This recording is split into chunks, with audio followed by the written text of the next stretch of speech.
자, 오늘 우리에게 주시는 하나님 말씀 보시겠습니다. 자, 오늘 우리에게 주시는 하나님 말씀은 로마서 15장입니다.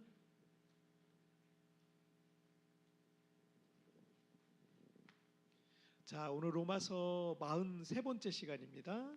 로마서가 이제 거의 끝나가는데, 자, 로마서 43번째 시간, 로마서 15장 14절부터 21절까지의 말씀, 15장 14절부터 21절까지의 말씀. 자, 한 절씩 교독할 때 제가 14절 말씀 먼저 봉독해 올리겠습니다. 내 형제들아, 너희가 스스로 선함이 가득하고 모든 지식이 차서 능히 서로 권하는 자임을 나도 확신하노라. 그러나 내가 너희로 다시 생각나게 하려고 하나님께서 내게 주신 은혜로 말미암아 더욱 담대히 대량 너희에게 썼노니, 이 은혜는 곧 나로 이방인을 위하여 그리스도 예수의 일꾼이 되어 하나님의 복음의 제사장 직분을 하게 하사 이방인을 제물로 드리는 것이 성령 안에서 거룩하게 되어 받으실 만하게 하려 하심이라. 그러므로 내가 그리스도께서 이방인들을 순종하게 하기 위하여 나를 통하여 역사하신 것 외에 내가 감히 말하지 아니하노라. 그 일은 말과 행위로, 표적과 기사의 능력으로, 성령의 능력으로,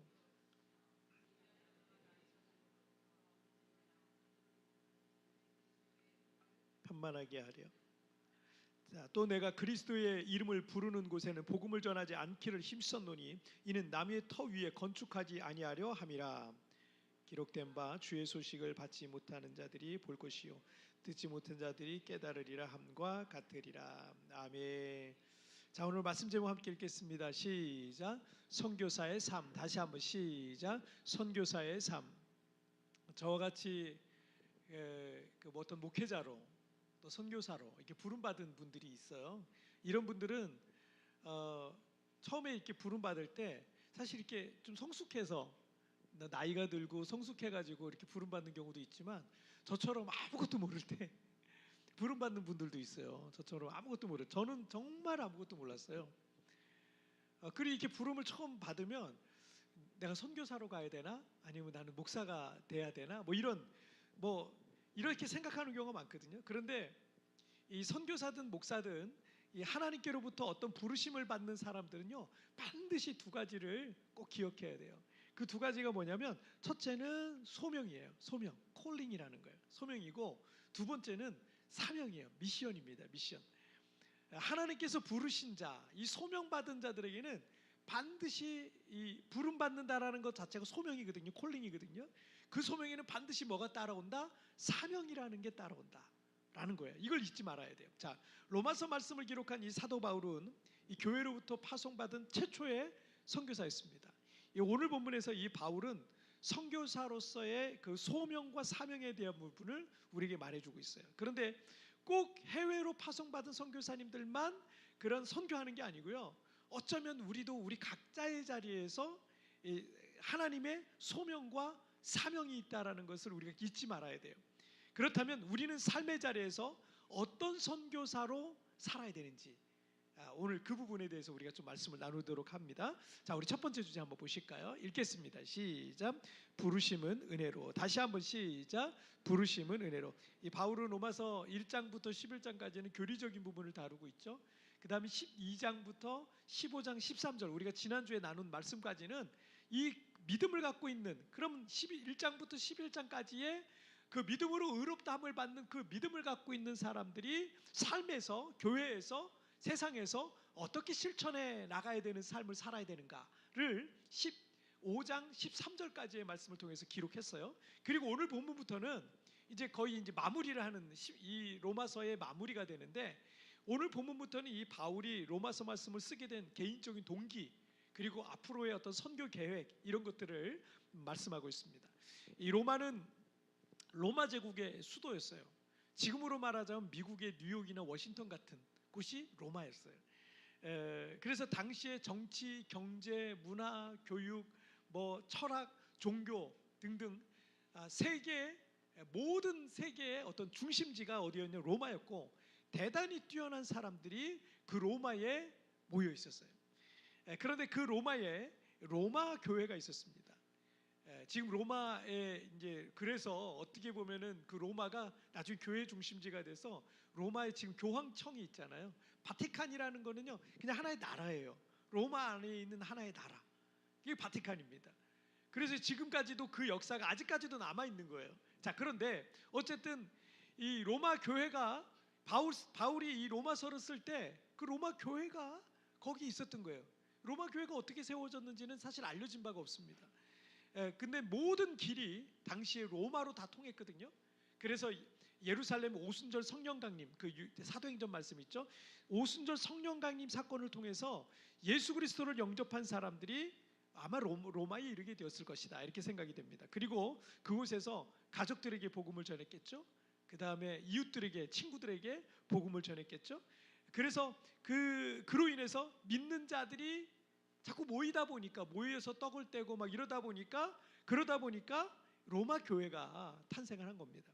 그런데 로마 교회는 목회자가 없었어요. 목사님이 없었어요. 알려진 목사님이 없었어요. 그래서 바울 사도는 로마에 있는 성도들에게 이들이 복음을 듣고 예수님을 믿는다 그러는데 목사님이 없으니까 이들을 가르칠 사람이 없는 거예요.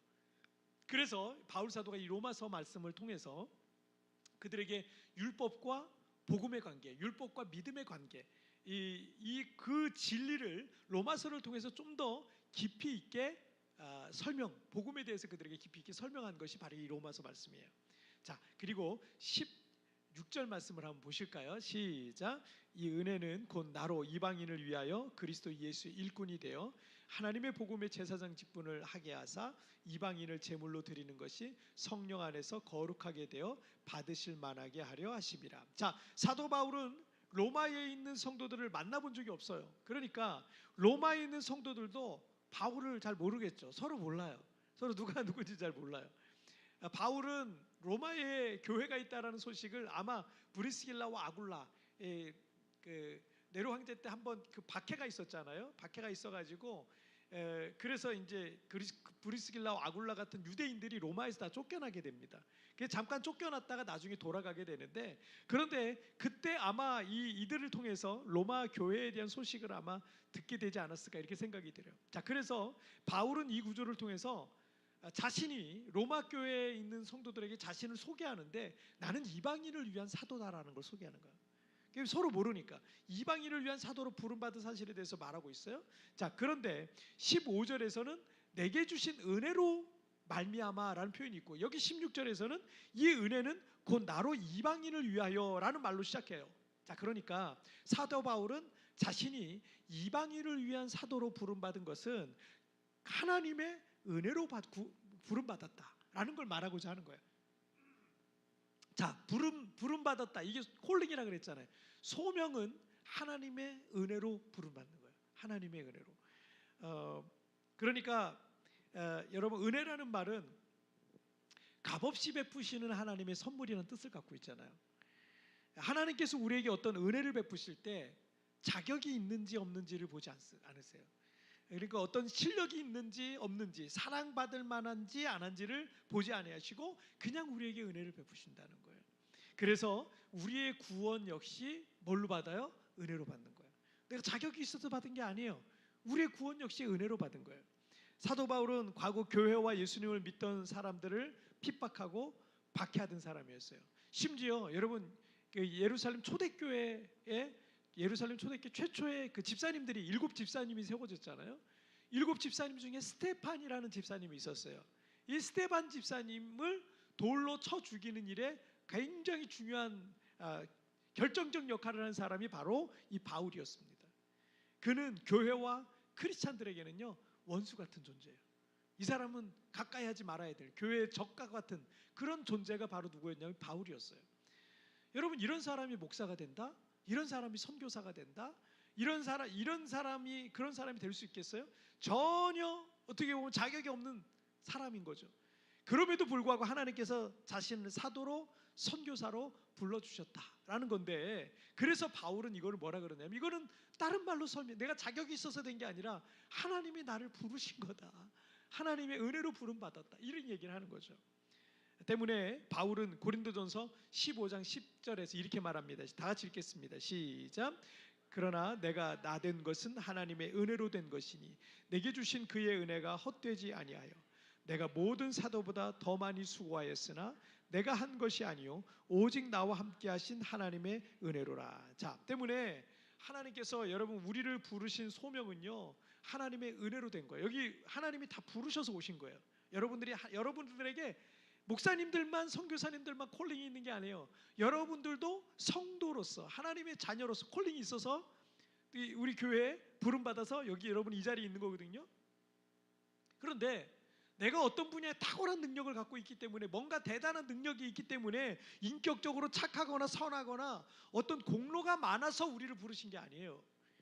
잘하는 게 없어도 자랑할 만한 게 없어도 착하지 않아도 부족하고 연약하고 심지어 죄가 많아도 하나님께서는 나의 조건을 보지 않으시고 나를 부르셨다라는 거예요. 이게 바로 하나님이 우리를 부르실 때 첫 번째 이유, 그냥 은혜로 부르신 거예요. 설명할 수가 없어요. 저는 19살에 교회 등록하고 교회 다니자마자 예수님을 나의 구주로 영접을 하게 됐어요. 그리고 2년 뒤 21살 때 제가 하나님께서 저를 하나님의 종으로 하나님 앞에 풀타임 사역자로 목사나 선교사로 부르신다는 걸 제가 느끼기 시작했어요. 그래서 교회 다닌 지 얼마 되지 않은 상태였고 아직 예수님에 대해서 잘 몰라요. 교회 다닌 지 2년밖에 안 됐어. 예수님에 대해서도 잘 모르고 그리고 믿음에 대해서도 잘 모르고 교회와 성경에 대해서도 아무것도 모르던 제가 그때 갖고 있었던 것은 교회에 대한 뜨거운 가슴 하나 있었어요. 하나님 나라에 대한 뜨거운 가슴, 예수님에 대한 뜨거운 가슴 하나 외에는 제가 갖고 있는 게 아무것도 없었어요. 저는 제가 목사가 돼야 되는지 아니면 선교사가 돼야 되는 건지 저의 진로와 미래에 대해서 궁금하더라고요. 하나님 저를 부르시긴 했는데 뭐가 돼야 되는지는 잘 모르겠는 거예요. 알 수 있는 방법이 별로 없더라고요. 그러던 어느 날 제가 성경책을 딱 들었어요. 성경책을 들고 이 가운데를 쫙 펼치면 유치한 방법이지만 모르겠는 거예요. 그래서 내가 잘 몰라가지고 이 가운데를 쫙 펼쳐서 첫 번째 눈에 들어오는 성경 구절이 뭔지 제가 좀 궁금했어요. 혹시 이걸 통해서 하나님이 저에게 뭐 계시해 주시지 않을까? 너 이거 되라, 너 선교사가 되라, 너 목사가 되라, 뭐 이렇게 계시하지 않으실까 궁금했습니다. 그게 하나님의 뜻은 아닐까라고 마음이 있었기 때문에. 근데 여러분 이렇게 하라는 거 아니에요. 제가 어리고 미숙했을 때 참 아무것도 모를 때니까 뭐 어디 물어볼 데도 없고 제가 목사가 돼야 됩니까? 선교사가 돼야 됩니까? 제가 뭘 해야 되겠어요? 물어볼 데가 없더라고요. 그래가지고 지금은 여러분 그런 혹시 하나님의 사인이 있으면 저한테 오시면 돼요. 저한테 오셔서 물어보시고 저랑 상담하시고 같이 기도하시면서 그렇게 한 걸음 한 걸음 나가면 되는데 그런데 그때는 이게 뭐가 뭔지 모르겠던 거예요. 그래가지고 딱 피는 그 말씀을 제가 하나님의 뜻으로 좀 생각을 해도 되겠습니까? 이러면서 제가 이 성경을 쫙 폈어요. 그래서 성경 가운데를 쫙 펼쳤더니 여러분 어떤 말씀이 에스겔 3장 6절 말씀이 나왔어요. 한번 읽어볼까요? 시작. 너는 언어가 다르거나 말이 어려워 내가 그들의 말을 알아듣지 못할 나라들에게 보내는 것이 아니니라. 내가 너를 그들에게 보냈다면 그들은 정녕 내 말을 들었으리라. 자, 이게 믿음이 부족할 때는 하나님이 또 그 수준에 맞는 방법으로 이렇게도 역사하시는구나라는 생각이 좀 드는데 제가 그래서 나는 선교사는 아닌가 보다. 나는 선교사가 아닌가 보다 이렇게 생각을 했어요. 왜냐하면 딱 보니까 너는 말이 다르거나 이런 게 아니라는 거예요. 그러면 나 우리나라 사람들 대상으로 목회를 해야 되는 거구나 이런 생각을 제가 했습니다.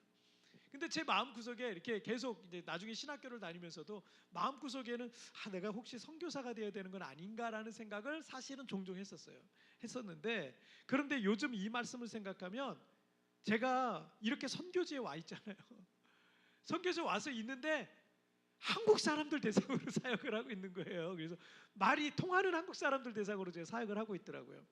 그래서 그때 굉장히 오래전이지만 그 유치한 방법 또한 그 유치한 믿음과 유치한 방법 또한 하나님께서 받으시고 또 이렇게도 하나님이 말씀하시는구나 라는 생각이 제가 좀 들었어요. 어쩌면 이 에스겔 말씀이 저에게 딱 맞는 말씀이었던 것 같습니다. 여러분 인격적인 면이나 세상적인 기준으로 보자면 저는 목사나 선교사로서는 사실은 자격 미달이라고 볼 수 있어요. 뭐 그렇게 생각될 때가 많아요. 그런데 이런 건 항상 우리 기준이에요. 내가 자격 미달이다라고 생각하는 우리 기준이에요. 우리의 생각이죠. 하나님께서는요, 그 이유가 뭐냐면 하나님께서는 우리를 자격 보고 고르지 않으신다는 거예요. 자격 보고 선택하지 않으신다는 거예요. 그러니까 우리 생각에 난 자격 미달이야. 이거 우리 생각이에요. 하나님께서는 절대로 우리를 자격을 보고 우리를 선택하지 않으세요. 능력을 보고 우리 선택하지 않으세요. 우리의 선행을 보고 선택하지 않으세요. 그냥 우리를 그저 부르셔서 써주시는 거예요. 그래서 이걸 하나님의 은혜라 그러는 거예요. 하나님 우리를 부르신 소명은요, 하나님의 은혜입니다. 저와 같은 목사님들이나 선교사님들만이 하나님의 부르신 거 소명이 있는 게 아니에요. 목사님들과 선교사님들은 주의 종으로서 또 주님의 교회를 섬기고 영혼을 돌보고 또 전도하고 구원하는 일에 부르셨지만, 여러분 우리 모든 성도들은요, 어린아이들부터 어른들의 이르기까지 하나님께서 우리 각 사람을 부르신 소명이 있어요. 각 사람을 부르신 소명이 있습니다. 그런데 어떤 분들은 나는 목사님들처럼 어떤 특별한 하나님의 콜링이 없었기 때문에 나는 나의 소명이 뭔지 모르겠다라고 생각하거나 이렇게 말씀하실 수 있어요.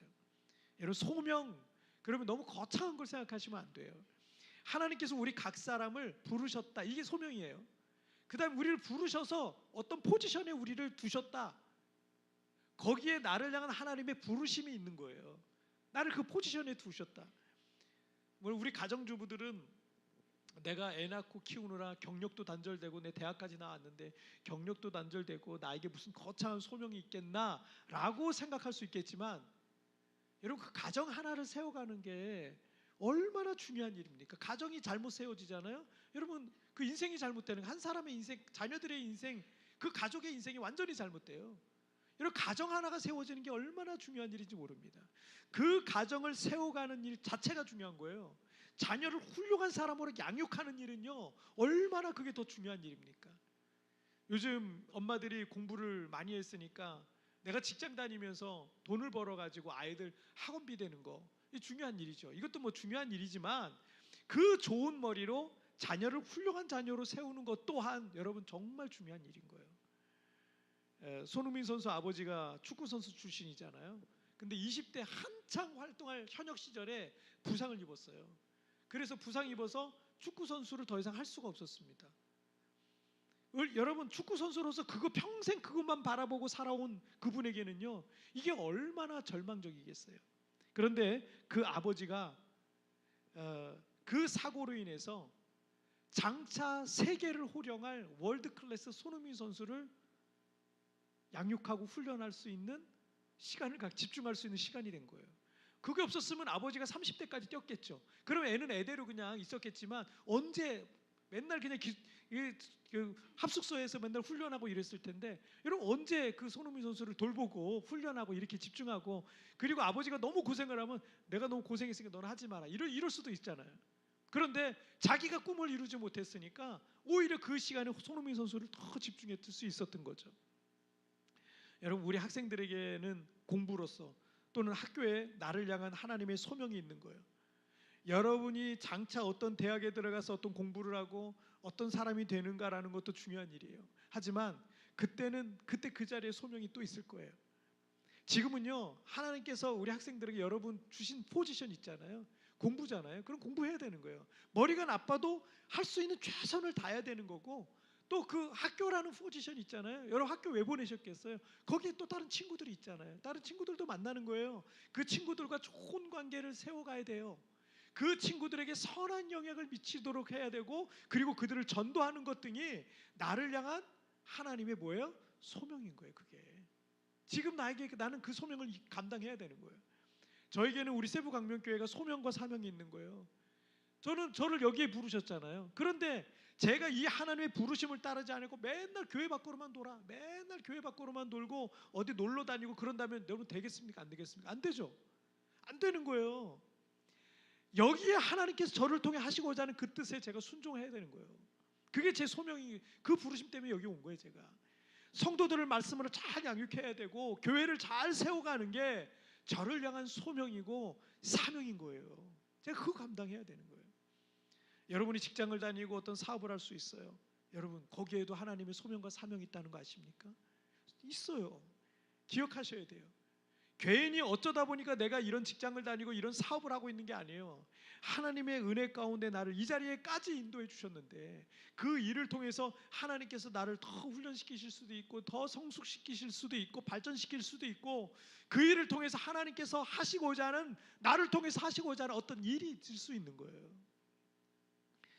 여러분, 역사상 가장 큰 부자였던 존 데이빗 록펠러라는 사람이 있잖아요. 어려운 가정 형편 때문에 학교를 다닐 수가 없었어요. 16살 때부터 일을 하면서 사업가로 성장했는데, 여러분, 수단과 방법을 가리지 않고 치열하게 사업을 하다 보니까 악독한 사업가라는 악명을 늘 붙이고 다녔어요. 하지만 그러다가 55세 때 불치병으로 시한부 판정을 받거든요. 근데 병원 로비에 이렇게 휠체어 타고 앉아 있는데 주는 자가 받는 자보다 복이 있다 라는 성경 구절을 딱 본 이후에 자신의 남은 생을 평생 동안 나눔의 삶을 살기로 결단합니다. 그의 그 록펠러 재단을 통해서 미국과 전 세계에 엄청난 나눔이 시작이 됩니다. 의사가 당신은 6개월밖에 살기 힘들 거라고 그랬어요. 그런데 6개월을 넘기기 힘들다고 했던 그가요 97세까지 장수합니다. 55세에서 97세까지. 지금도 97세 장수하기 힘들잖아요. 여러분, 그가 이런 말을 해요. 나는 모든 권리가 책임을 함축하고 있다고 생각한다. 당신에게 주어진 모든 기회와 재산은 의무를 수반하는 것이다 라고 그랬어요. 하나님께서 은혜 가운데 우리에게 주신 그 모든 기회와 재산 그리고 환경과 지위와 포지션은요, 거기에 하나님의 뭐가 있다? 소명이 있다. 거기에 하나님의 뭐가 있다? 사명이 있다라는 것을 우리가 꼭 기억했으면 좋겠습니다. 자, 우리 두 번째 주제입니다. 시작. 사명은 성령으로. 다시 한번 시작. 사명은 성령으로. 이 소명과 사명은 항상 짝을 이루고 있어요. 짝이에요, 짝. 소명이 있는데 사명이 없을 수 없습니다. 사명이 있는데 소명이 없을 수 없어요. 짝인데, 이 소명이란 말을 영어로는 calling이라 그러잖아요. calling. 근데 하나님께서 우리를 부르셨다라는 거는요, 거기에 분명한 이유가 있어서 부르신 거예요. 이유가 있어요. 괜히 우리를 이 자리에 어떤 포지션에 두신 게 아닙니다. 여러분, 우리도 누군가를 불렀을 때 그에게 뭔가를 말하려고, 뭔가를 부탁하기 위해서 부르잖아요. 하나님께서 우리를 콜링하셨을 때 아무 의미 없이 우리를 부르시지 않았습니다. 이 자리에 우리를 부르셨을 때 분명히 어떤 소명이 있었던 거예요. 그 소명에는 항상 뭐가 따른다? 사명이 따른 거예요. 그분이 우리에게 맡기시는 사명이 거기에 있는 거예요. 여러분, 19절 말씀을 한번 보실까요? 시작. 표적과 기사의 능력으로 성령의 능력으로 이루어졌으며 그리하여 내가 예루살렘으로부터 두루 행하여 일루리곤까지 그리스도의 복음을 편만하게 전하였노라. 자, 사도 바울이 선교사로서 예루살렘부터 시작해서 일루리곤까지 복음을 전파하면서 사역했다는 얘기인데, 여러분들이 아까도 성경 읽을 때 보니까 일루리곤을 자꾸 얼버무리시더라고요. 더듬으시. 이게 우리가 잘 모르는 지명이래. 일루리곤인데 여기는 로마인들이 잘 알고 있는 곳이에요. 왜냐하면 건너편, 바다 건너편이 일루리곤이었거든요. 그러니까 서아시아의 예루살렘에서부터 시작해서 튀르키예 쪽 그와 또 그리스, 마게도냐, 그리고 마게도냐 서쪽 끝이 바로 이탈리아 반도와 마주하고 있는 일루리곤이라는 땅입니다. 그래서 예루살렘부터 시작해서 그 일루리곤까지 복음을 전했다는 거예요. 그런데 그가 선교사로서의 사명을 감당하면서 복음을 전할 때 저 수많은 사람들이 주님께로 돌아왔어요. 한 도시 전체가 하나님께로 돌아온 역사도 일어났어요. 그리고 놀란 기적들이 막 그 복음 전파와 함께 따랐는데, 그 모든 것들이 뭘로 이루어졌다? 성령의 능력으로 이루어졌다는 거예요. 성령의 능력으로. 여기서 사도 바울은 하나님의 부르심을 받은 사람들에게 사명이 주어지는데, 그 사명은 반드시 성령의 능력으로 감당해야 된다라는 걸 우리에게 가르쳐주고 있는 거예요. 성령의 능력이라는 것은 내 힘과 내 능력이 아니에요. 하나님의 능력입니다.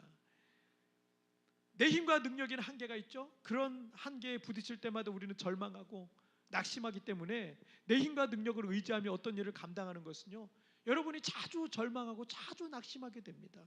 여러분 자신 의지하지 마세요. 여러분 그렇게 대단한 존재들 아니에요. 우리 인간은 그렇게 대단한 존재들 아니에요. 내가 세상에서 젊을 때, 또는 내가 더 어릴 때, 내가 또 어떤 능력이 있을 때, 힘이 있을 때, 재능이 있을 때 내가 대단한 사람처럼 느끼죠. 여러분, 그런데 나보다 강한 존재를 만나보세요. 더 이상 나는 대단한 존재가 못 돼요. 여러분, 우리 자신을 너무 의지하지 마세요. 자신을 자꾸 의지하니까, 자기 스스로를 의지하니까 자꾸 절망하고 낙심하는 거예요. 하지만 여러분, 하나님의 성령을 의지하고 그 능력을 통해서 일할 때는요, 매번 새로운 힘과 능력이 생기는 겁니다.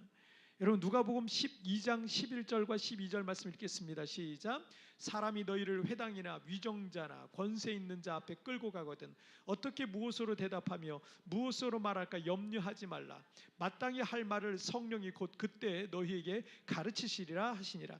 예수님께서 제자들이 복음을 전하면서 여러 가지 어려움과 한계를 만날 때 염려하지 말라. 염려하지 말라. 왜냐하면 마땅히 할 말을 성령이 그 시간에 주시겠다는 거예요. 여러분, 내 힘과 내 능력으로 하다가 힘든 일 만나면 절망하잖아요. 그런데 그 순간에 성령께서 나를 붙잡아 주시잖아요. 내 입에 말씀을 담아 주시잖아요. 또 일어나는 거예요. 그 위기를 돌파해 나가는 거예요. 베드로전서 4장 11절 말씀 드리겠습니다. 4장 11절 시작. 만일 누가 말하려건 하나님의 말씀을 하는 것 같이 하고 누가 봉사하려면 하나님이 공급하시는 힘으로 하는 것 같이 하라.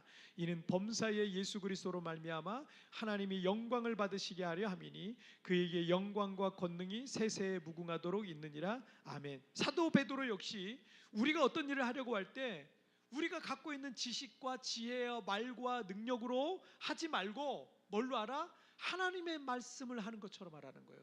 하나님이 공급하시는 그 능력으로 해야 된다는 겁니다. 내 말을 앞세우지 말고 하나님의 말씀을 앞세우라는 거예요. 내 힘을 앞세우지 말고 성령의 능력을 앞세우라는 거예요. 그래서 우리에게 주신 이 소명과 사명을 감당하는 것은요, 내 힘으로 하면 쉽게 지치고 낙심합니다. 쉽게 지쳐요. 제가 목회를 하면서, 이 목회하면서 제가 지치고 낙심될 만한 일이 왜 없겠습니까? 요즘 방학 기간처럼 이렇게 사람 쭉 빠지면 낙심이 되죠. 힘들죠. 기운이 빠지고 진이 빠지죠. 그런데 여러분, 제 힘과 제 능력을 의지하면 맨날 낙심할 일밖에 없어요. 그런데 하나님의 성령으로 그 능력으로 하잖아요. 매번 새 힘을 납니다. 여러분, 제가 주일날 이렇게 교회 올 때마다 2시간, 3시간 자고 와요. 항상 그래요. 거의 매주 그래요. 그러면 안 되는데 항상 그래요. 그래서 제가 이 주일날 이렇게 사역을 하잖아요. 근데 그렇게 눈치채는 사람은 아무도 없어요.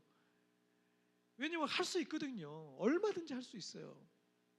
여러분, 교회에서 이 꽃꽂이 봉사 우리 집사님 하시는데 이것도 쉬운 게 아니에요.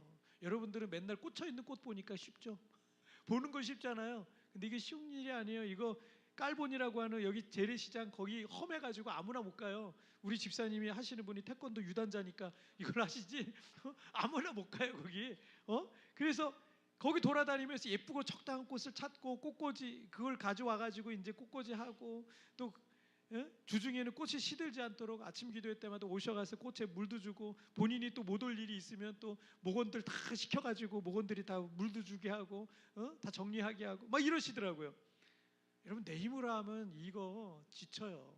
쉽게 지칩니다. 하지만 하나님의 성령을 힘으로 할 때마다 하잖아요. 봉사할 때마다 새 은혜를 부어주세요. 이 꽃을 꽂는데 하나님이 내게 은혜를 자꾸 부어주시는 거예요. 길을 또 열어주시는 거예요. 하나님이 일하시는 건 정말 놀라워요. 요즘 방학 기간이라 많은 성도들이 한국에 들어가셨는데 그래도 교회는 계속 이제 돌아가야 되잖아요. 여기 계신 몇몇 분들이 주일 점심 식사, 남아 계신 몇몇 분들이 주일 점심 식사 봉사를 하잖아요. 우리 교회는 교회에서 쌀하고 김치를 구입해드리고 나머지 반찬과 같은 건 다 우리 목장 소그룹에서 돌아가면서 집사님들이 자비로 약 100인분 정도 식사를 준비해 오셨거든요. 보통 일이 아닙니다. 이 보통 일이 아니에요, 정말. 우리 교회가 주방이 좀 잘 돼 있어서 교회에서 막 음식을 할 수 있으면 교회에서 다 하면 좋은데 그게 안 되니까 그걸 다 해주시는 거예요. 성도들이 우리 교회 좀 있는 것 같아도 정작 일하려고 하면 봉사 손길은 늘 부족합니다. 그러니 매 주일 점심 식사 봉사 여러분 이게 쉽겠습니까? 하시는 분들이 다 하시는 거예요. 지치고 불평이 나올 수밖에 없어요. 하지만 이 또한 성령의 능력을 힘입고요. 예수님의 사랑으로 섬기잖아요. 희한하게 내가 섬기면서 또 기쁘고 감사한 일이 자꾸 생기는 거예요. 할렐루야. 여러분, 사명은 성령의 능력으로 감당하세요. 내 힘과 경험과 지식은 내려놓고요, 성령의 능력으로 감당하시기를 주님 여러분 축복합니다. 우리 일부 예배 때는 우리 청소년들이 우리 찬양 인도하고 그러잖아요. 그런데 우리 청소년들 이거 내 힘과 내 능력, 내 재능 가지고 그렇게 하면은 못해요. 늘 기도하셔야 되는 거예요. 성령의 능력으로 하셔야 되는 거예요. 그래야 감당할 수 있어요. 그래야 하나님의 은혜도 부어주십니다. 사도 바울은 선교사였지만 우리에게 중요한 두 가지 원리를 말씀하고 있죠. 하나는 하나님께서 우리를 부르심은 은혜로 우리를 선택하셨고 소명하셨다라는 거예요. 또 다른 하나는 그 소명에는 반드시 사명이 따르는데 그 사명은 반드시 성령의 능력으로 감당해야 된다라는 것입니다. 여러분, 그리고 바울과 같은 선교사님들만 선교하는 게 아니에요. 하나님께서는 우리를 삶의 자리에서, 가정에서, 학교에서, 직장에서, 일터에서 그 소명과 사명을 감당하기를 원하시는 겁니다. 하나님의 은혜와 성령의 능력으로 우리가 있는 자리에서 그 소명과 사명을 감당하시는 우리 성도님들 되시길 주님의 이름으로 축복합니다. 자, 우리 오늘 말씀 정리해 볼게요. 선교사의 삶 두 가지. 시작. 부르심은 은혜로, 사명은 성령으로. 다시 한번 시작. 예, 부르심은 은혜로, 사명은 성령으로. 여러분, 그렇습니다. 하나님의 부르심 자체가 은혜예요. 자격이 있어서 부르신 게 아니에요. 하나님 은혜로 우리를 부르셨어요. 그리고 우리가 그 부르셨다 그러면 그 부르심에는 뭐가 따른다? 사명이 따른다. 가정에서, 여러분 직장에서, 학교에서 여러분 개인의 사명이, 하나님이 주시는 사명이 있어요. 근데 그 사명 내 힘으로, 내 능력으로 하면 못해요. 절대 못해요. 성령의 능력으로 하시길 바랍니다. 함께 우리가 찬양 드리겠습니다.